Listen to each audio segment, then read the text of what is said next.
public has the power to elect the representatives to hand bag లో పెట్టమని ఆడ పెడితే ఎవరైనా తీసుకుంటారు. మూతికి దగ్గర పెట్టుకో. as a leader చెప్పు ఏంగా చెప్పు చెప్పు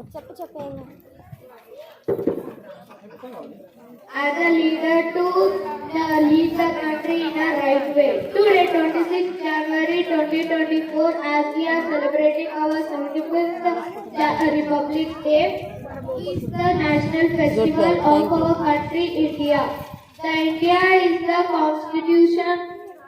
Indian Constitution is formed in 1950, and also it is the supreme law, and we should always respect it. I am proud to be an Indian. I love my freedom. I respect my freedom. Jai Hind.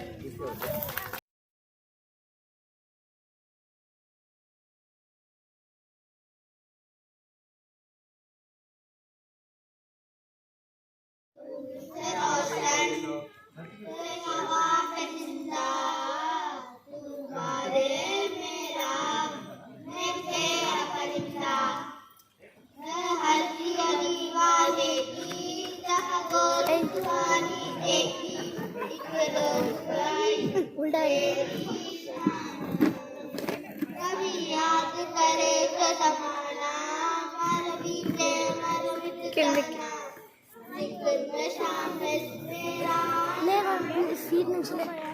ओ देश मेरे तेरी शान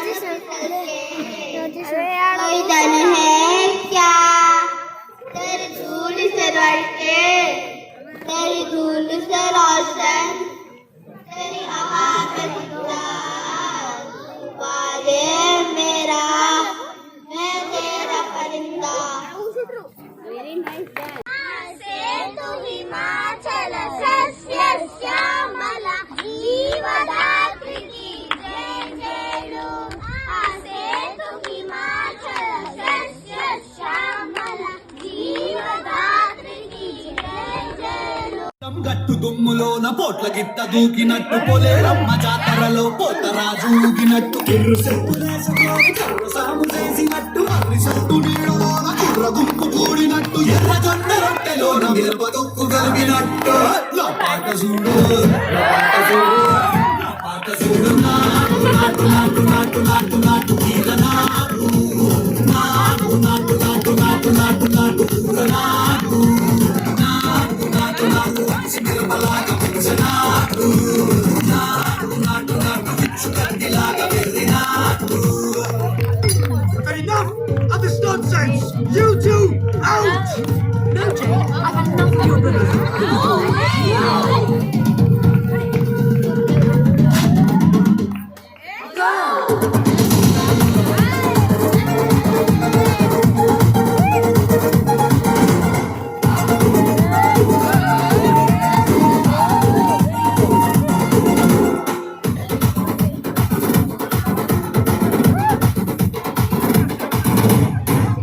తిరిపోయేలా దండన కరమోగినట్టు సెగలు సిల్లు పడేలాగా keys బిడ్డ కోసినట్టు ఏలు సిటికలేసేలా ఎవ్వారం సాగినట్టు కాలు ఎవ్వారం రేగినట్టు ఒళ్ళ చెమట పట్టేలా వీరంగం చేసినట్టు నా పాట చూడు నా పాట చూడు నా పాట చూడు నాటు నాటు నాటు నాటు నాటు నాటు కీల నాటు నాటు నాటు నాటు నాటు నాటు నాటు కూర నాటు నాటు నాటు నాటు వెంట పాదలాగా చెడ్డ నాటు నాటు నాటు నాటు పోతలాగా టిక్క నాటు.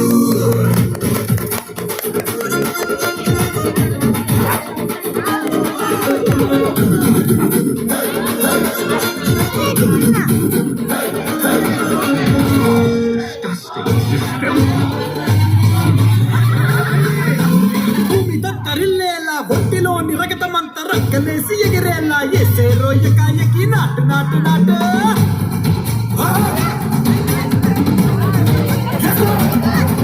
అరే దుమ్ము దుమ్ము దులిపేలా లోపలున్న పానమంతా టుముకులాడేలా దూకేనో సరాసరి నాటు నాటు నాటు నాటు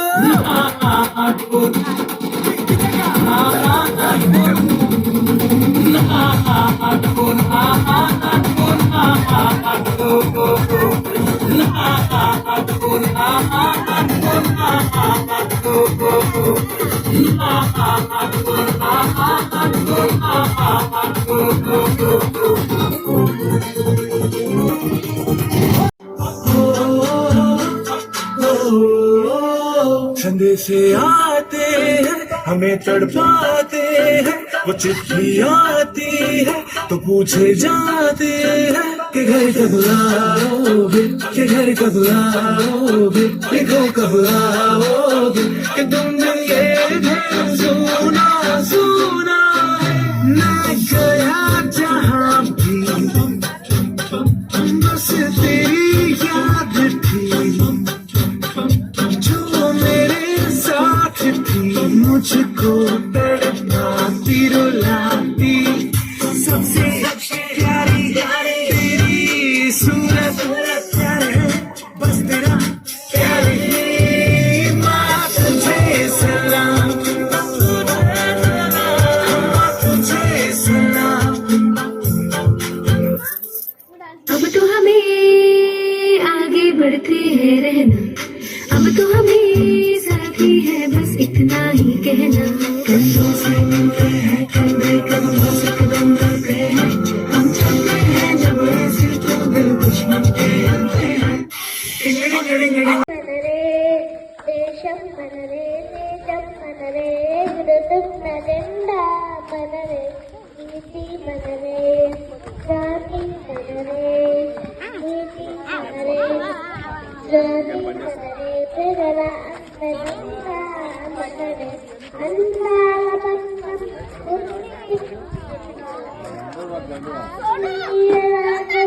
ఉంది ఏ కులమైన ఏ మతమైన ఏ కులమైన ఏ మతమైన భరత మాత ఒకటే ఎన్ని భేదాలున్నా మాకెన్ని దోషాలున్నా దేశమంటే ప్రారంభిస్తాం అంతా ఈ వేళ వందే మాతరం అందామంతరం వందే మాతరం ఓ అందామంతరం రాజులు అయినా పేదలు అయినా భరత మాతకు వేరేరా.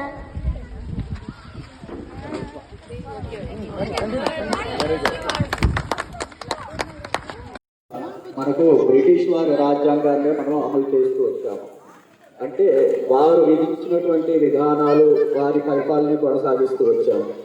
మనకంటూ ప్రత్యేకంగా మన హక్కులు, వాటిని విధులు, విధానాలు ఇవన్నీ కూడా ఉండాలన్న సదుద్దేశంతో ఆగస్టు 15 మనకు స్వాతంత్రం వచ్చిన ఒక 13 రోజులకు, అంటే ఆగస్టు 28వ తారీఖున ఒక కమిటీని ఏర్పాటు చేయబడ్డది. అది బాబు రాజేంద్ర ప్రసాద్ అధ్యక్షతన ఒక కమిటీని ఏర్పాటు చేసి మన హక్కులు, మనం పరిపాలించుకునే విధి విధానాలు ఏ విధంగా ఉండాలి అనేసి మన రాజ్యాంగాన్ని రాయించడం కోసం అనేసి అన్నిట్లో కూడా ఒక్కొక్క కేటగిరీలో ఒక్కొక్క వ్యక్తులందరూ కూడా తీసుకొని దాదాపుగా 308 మంది సభ్యులతో కూడినటువంటి ఒక కమిటీని ఏర్పాటు చేసుకొని దానికి చైర్పర్సన్గా డాక్టర్ బిఆర్ అంబేద్కర్ గారిని నియమించడం జరిగింది.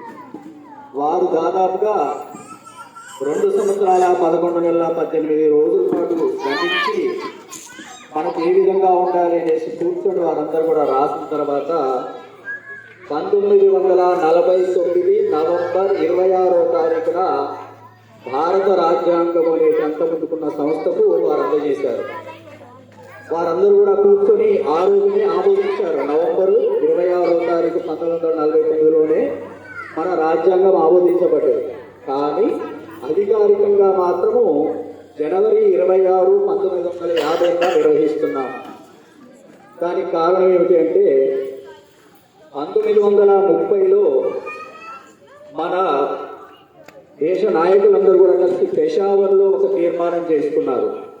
అది ఏమిటి అంటే ఇక నుంచి మనం ఎప్పుడైనా సరే సంపూర్ణ స్వరాజ్యం వచ్చేంత వరకు కూడా మనం అధిష్టాంతంగా పోరాడాలి అనేసి నిర్ణయించుకున్నారు. 1930 జనవరి 26వ తారీఖు రోజున నిర్ణయించుకున్నారు. కాబట్టి దానికి అది గుర్తు చేసుకోవడం కోసం అనేసి 1949 నవంబర్లో వచ్చినా కానీ మరలా ఒక 2 నెలలు ఆగి జనవరి 26వ తారీఖు 1950వ సంవత్సరమున ఈ రాజ్యాంగాన్ని ఆమోదపరుచుకున్నారు. జనవరి 24వ తారీఖు రోజున 284 మంది సభ్యుల చేత వాటన్నిటినీ కూడా సంతకాలు చేయించారు. ఇది 2 ప్రతులలో రాయబడ్డది, ఒకటి హిందీలో ఒకటి ఇంగ్లీష్లో. ఈ రాయడానికి చేతి రాతతో మాత్రమే రాశారు. ఆ రోజున పెయింటింగ్ చేయలేదు, ఏం చేయలేదు.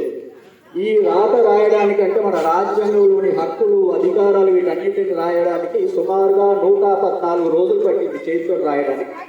అలా రాసిన దాన్ని 1950 జనవరి 24వ తారీఖున 284 మంది సభ్యుల చేత సంతకాలు తీసుకొని జనవరి 26వ తారీఖు 1950 ఉదయం 10:18 మన రాజ్యాంగం ఆమోదించబడ్డది. ఆనాటి నుంచి కూడా ప్రతి సంవత్సరం మొదటగా శ్రీ బాబు రాజేంద్ర ప్రసాద్ ఎర్రగోడ పైన జెండాను ఎగరవేశాడు. ఎందుకంటే అప్పటి నుంచి కూడా మనకు సంపూర్ణ స్వాతంత్ర్యం వచ్చింది. అంతకుముందుకు లేదా అంటే లేదు. ఎందుకంటే మన హక్కులు కాదు, అది బ్రిటిష్ వాళ్ళది. మన రాజ్యాంగం కాదు, అది బ్రిటిష్ వాళ్ళది. మనకంటూ ఏ స్వేచ్ఛ లేదు. మనం అనుకున్న స్వేచ్ఛ కొరకు ఏదైతే స్వాతంత్ర్యాన్ని సంపాదించుకున్నామో దాన్ని అమలు చేయాలంటే మన విధి విధానాలు ఉండాలన్న సంకల్పం చేత ఆ రాజ్యాంగాన్ని పొందుపరుచుకొని 1950 జనవరి 26వ తారీఖు రోజున అమలు చేయడం జరిగింది. ఆ రోజున రాష్ట్రపతిగా బాబు రాజేంద్ర ప్రసాద్ గారు నిలబడ్డారు. ఆ రోజున అతను ఎర్రకోట పైన జెండా ఎగరవేశాడు. దీని తర్వాత 2 సంవత్సరాలు అంటే 1952లో పార్లమెంట్ ఎలక్షన్స్ జరిగాయి. అప్పటి వరకు కూడా తత్కాలిక పార్లమెంటుగా వీరు వ్యవహరించారు ఈ 284 మంది సభ్యులు కూడా. 1952లో పార్లమెంటు ఎలక్షన్స్ జరగడము, అప్పటి నుంచి కూడా సంపూర్ణంగా మన దేశాన్ని మనం పరిపాలించుకుంటున్నాము. కాబట్టి 1950 జనవరి 26న రిపబ్లిక్ డే, గణతంత్ర దినోత్సవాన్ని మనం నిర్వహించుకుంటున్నాము. ఈ సందర్భంగా మనం ఎంతో స్వేచ్ఛా వాయువులు పీలుస్తూ మనకున్నటువంటి హక్కులను వినియోగించుకుంటూ బాధ్యతలను మాత్రం మనం మర్చిపోతూ ఉంటాం. హక్కులైతే అందరం పోరాడటం, నాకు అది హక్కు ఉంది, మాట్లాడే హక్కు ఉంది అంటాము.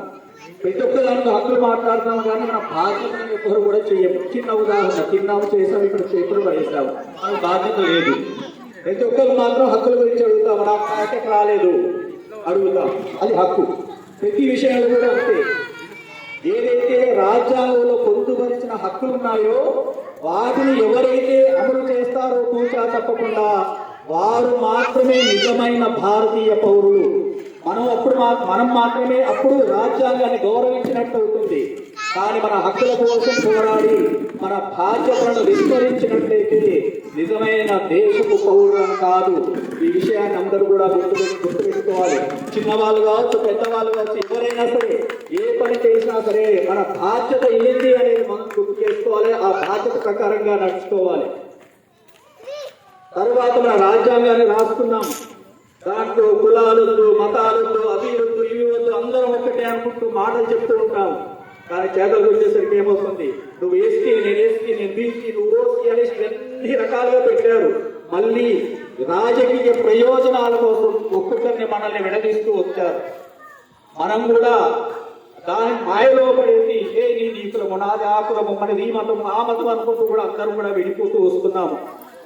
కానీ మన మతమైనా సరే, మన కులమైనా సరే, మన జాతి అయినా సరే మన గడప లోపలి వరకే. ఒకసారి మనం గడప దాటి బయటికి వచ్చిందంటే మన జాతి భారత జాతి, మన కులం మానవ కులం, మన మతం అందరి సమ్మతం.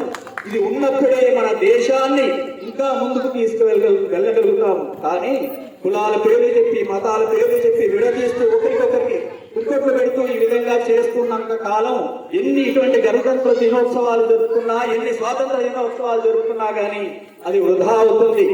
కాబట్టి అందరూ కూడా గమనించండి, మన హక్కులు కాదు మొదలు పోరాడాల్సింది, మన బాధ్యతలను నిర్వర్తించాలి.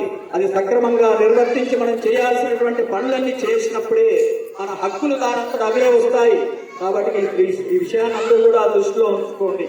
ప్రతి ఒక్కరు కూడా పిల్లలకు ఇప్పటి నుంచే నేర్పించండి. వాళ్ళు చేయాల్సిన ప్రతి చిన్న విషయంలో అరే ఇది నువ్వు చేయాలి, ఇది నీ బాధ్యత అని చెప్పి నేర్పించండి. కానీ ఒకసారి పెద్ద అయిన తర్వాత వాళ్ళు మీ మాట వింటారా? వినరు, ఆకతాయిలుగా తయారవుతారు. కాబట్టి చిన్నప్పటి నుంచే వారికి చక్కటి విద్యాబోధనతో పాటు కూడా ఆటపాటల్లో వారి యొక్క నైతిక బాధ్యతలు కూడా వారికి నేర్పించండి. మనం కూడా ఇళ్లలో అదే విధంగా ఉండాలి, మన బాధ్యతలను మనం నిర్వహిస్తూ. అలా చేసినప్పుడే మనము బాగుపడతాము, మన ప్రజలు బాగుపడతారు, మన చుట్టూ ఉన్న ప్రజలు కాలనీ దేశం అంతా కూడా బాగుపడుతుంది. అలాంటి సదుద్దేశంతో అందరూ కూడా ప్రవర్తిస్తారని నేను ఆశిస్తున్నాను. జై హింద్.